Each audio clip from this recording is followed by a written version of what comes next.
আমি যখন আপনাকে ধর্ষণের মতো সেন্সিটিভ বিষয় নিয়ে কথা বলি, সেখানে না আপনি কার মানে এই অপরাধটার গভীরে যদি যান, আমাদের গবেষণা বলে ধর্ষণ শিশুর ক্ষেত্রে, নারীর ক্ষেত্রে 98%, আই রিপিট 98% ক্ষেত্রে পরিচিত লোকজন দ্বারা হয়। অপরিচিত লোকজন দ্বারা কিন্তু ধর্ষণ হয় খুবই কম। শিশুর ক্ষেত্রে তো 90%ই থাকে ইদার ফ্যামিলি মেম্বার অথবা নেইবার অথবা সে যে স্কুলে যায় সেখানে, অর্থাৎ সকল কিন্তু পরিচিত মহল। তাহলে সংকটটা কোথায় হয়েছে?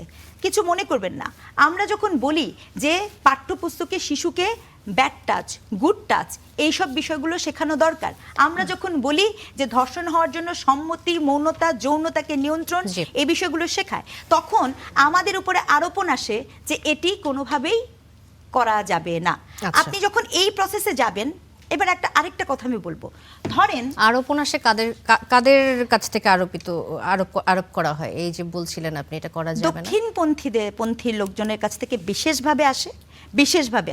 কারণ আপনি নীতিমালা যখন দেয়া যায়, আমরা যখনই বলতে গিয়েছি, আপনি দেখবেন যে এই একটা পার্টিকুলার গোষ্ঠী মহলের কাছ থেকে আরোপণটা আসে যে এটা করা যাবে না।